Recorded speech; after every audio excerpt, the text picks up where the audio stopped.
The Forever of Anti-Capitalism. From a free market anti-capitalist perspective, Jeremy Rifkin's account of the rise of anti-capitalism gets it almost right.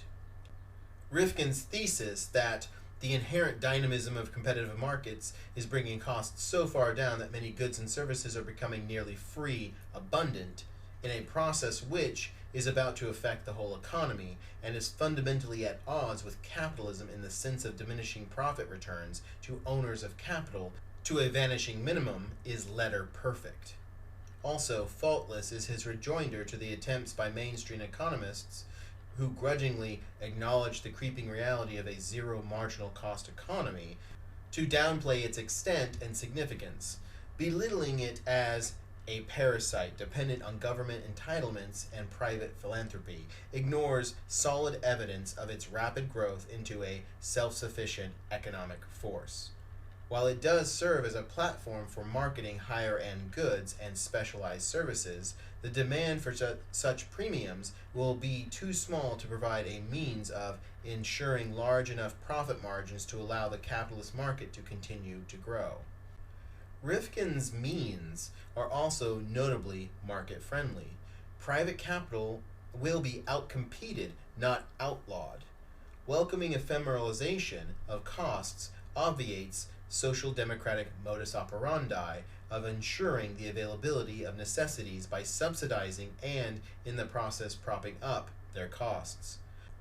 Observing that a decline in the workforce employed by for-profit businesses is an inevitable consequence of the dwindling of the amount of labor necessary to produce profit, he looks for a source of substantive livelihoods not in public works, but the unimpeded growth of the non-governmental, non-profit sector.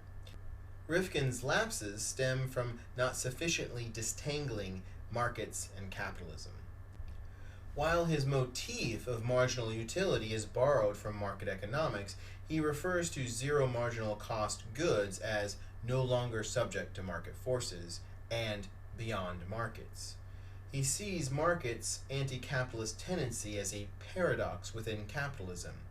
But the most capitalist sectors of the economy are the ones where high profit returns have been maintained by restricting price competition and state-stabilized cartelization, healthcare, education, and housing.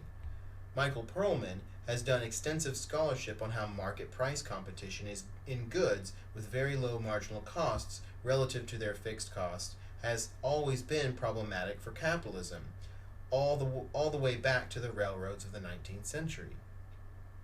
Rifkin's assertion that economists never anticipated the possibility of a technological revolution that might bring those costs to near zero betrays a lack of perspective of free market economists, whose understanding of market forces included just such a possibility. In the 20th century, Murray Rothbard explained that we have to pay a certain amount for a loaf of bread, for shoes, for dresses, because they are all scarce. If they were not scarce but superabundant like air, they would be free. And Israel Kirzner observed that markets under conditions of vigorous entrepreneurial competition will tend towards the elimination of profit. In the 19th century, Henry George argued that the more wealth is produced under private ownership without privilege, the greater grows the common wealth in which all may share. And Frederick Bastiat that any social order that is guided by the principles of liberty would produce a real, essential, and progressively increasing communal domain. Some radicals, not usually thought of as economists, foresaw the essential principle. Howard Zinn envisaged a time when certain basic things would be abundant enough to be taken out of the money system and be available free to everyone. Even Rifkin's view of a downsized capitalism persisting in a more streamlined role, thriving as a powerful niche player, was anticipated by Bertrand Russell. Provided the sphere of capitalism is restricted and a large proportion of the population are rescued from its dominion, there is no reason to wish it wholly abolished. As a competitor and a rival, it might serve a useful purpose in preventing more democratic enterprises from sinking into sloth and technical conservatism. The rise of anti-capitalism is the rise of free markets. The Forever of Anti-Capitalism is a Center for a Stateless Society commentary written by Joel Schlosberg and read by James Tuttle.